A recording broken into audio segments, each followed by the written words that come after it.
Bonjour, je suis Catherine Guessin, c'est vendredi et vendredi c'est le jour de notre pensée en vidéo. Ce matin, je suis particulièrement dans la joie parce que nous sommes dans la période de la fête, c'est Noël, la fête du Nouvel An aussi approche et tout un chacun a la frénésie de la fête. Les gens sont en train de courir dans tous les sens, faire des cadeaux, organiser des rencontres en famille. Famille religieuse, famille spirituelle, certains c'est famille nucléaire, il y a d'autres qui auront droit à la grande famille.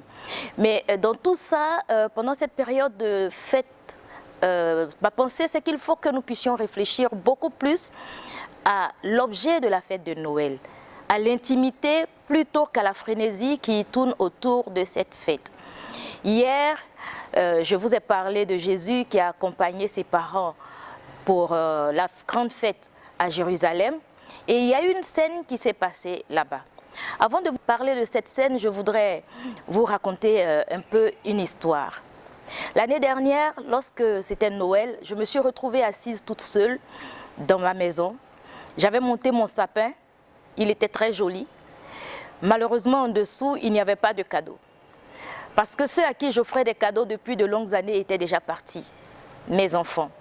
Ils étaient partis, chacun pour poursuivre sa destinée. Il y en a qui étaient partis pour des études, d'autres pour le travail. Et ça m'a amené à réfléchir énormément à quelque chose. Parce que pendant ces périodes où ils étaient à la maison, c'était la grande joie.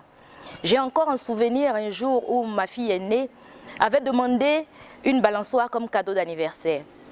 Et lorsque nous sommes rentrés du culte le soir, elle a regardé sous le sapin. Malheureusement, la balançoire n'y était pas. Elle était très déçue. Puis son oncle l'a attirée doucement dans le jardin et elle a constaté que son cadeau était là. Imaginez la joie d'une enfant qui vient de découvrir que le Père Noël a répondu à sa lettre. Aujourd'hui encore, quand j'en parle, c'est avec sourire, mais surtout avec émotion. Mais en même temps, ça me permet de réaliser que ça, c'est tout loin derrière maintenant. Ils sont tous partis. Si Dieu permet, eux et moi, on se retrouvera pour fêter certaines fois, mais ce ne sera plus l'obligation. Alors, ça m'a fait penser à une scène. Le Seigneur Jésus, lorsqu'il était enfant, il avait 12 ans, il est parti à la fête à Jérusalem avec ses parents. Et pendant la fête, il est arrivé un moment où ses parents l'ont perdu de vue. Lui, il est resté dans le temple et ses parents étaient sur le chemin du retour. Puis, ils se sont rendus compte qu'ils n'avaient plus leur fils avec eux. Ils sont revenus. Bien sûr, ils l'ont grondé. Mais la réaction de Jésus me parle. Et c'est de cette réaction que je vais vous parler ce matin. Nous trouvons ce texte dans Luc au chapitre 2 au verset 49. Jésus leur dit, je suis en train de faire l'œuvre pour laquelle mon Père m'a appelé.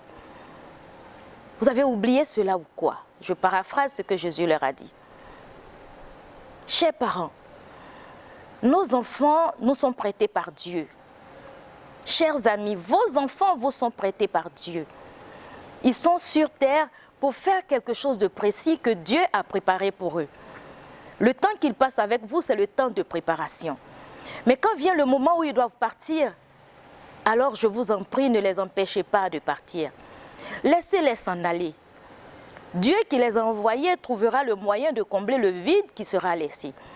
Mais si vous bloquez vos enfants avec vous, vous ne les laissez pas prendre leur envol, alors quel résultat vous aurez donné? Qu'est-ce que vous aurez eu comme joie d'avoir ces enfants-là?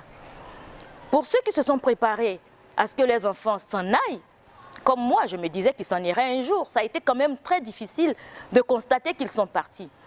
Et vous qui ne vous êtes pas préparés à leur départ, j'imagine comment ça va être difficile de les laisser partir. Chers parents, chers amis, je vous encourage à préparer le départ de vos enfants. Pour ma part, Dieu me fait la grâce de les avoir cette année et je sais que par sa grâce, nous aurons de merveilleux temps de célébration en famille. Avant de vous laisser, j'aimerais prier pour chacun d'entre vous. Seigneur éternel, je veux te dire merci parce que tu nous donnes l'occasion de savoir qui tu es. Tu nous donnes l'occasion en cette période de fête de comprendre les vérités profondes de ta parole. Seigneur, ce que nous voulons, c'est être tes intimes. Et Père, j'imagine que pendant cette célébration, il y a des personnes qui sont en train de souffrir pour l'absence de leurs enfants, qui sont en train de souffrir parce qu'ils n'ont pas de famille, qui sont en train de souffrir parce qu'ils n'ont pas de communauté. Je voudrais te prier de les visiter, que tu sois toi-même leur famille, que tu sois toi-même leur plus grand bien. Et pour ceux dont les enfants sont partis, qui ont du mal à supporter l'absence des enfants pour la première fois, Seigneur mon Dieu, je te prie de les consoler. Et je te prie de leur envoyer la joie qui vient de toi et de toi seul, afin qu'ils se souviennent que ces enfants étaient un prêt que tu leur as donné et qu'ils les laissent partir réellement avec leur bénédiction. Seigneur, je crois que tu réponds à mes prières et que tu bénis tous ceux et toutes celles qui ont écouté et suivi cette vidéo. Au nom de Jésus, j'ai prié. Amen. Je vous dis vraiment une très belle fête de Noël, joyeux Noël, que la joie de l'anniversaire de notre Seigneur Jésus soit le partage de tout un chacun d'entre vous. Merci et à très bientôt. Amen. Joyeux Noël.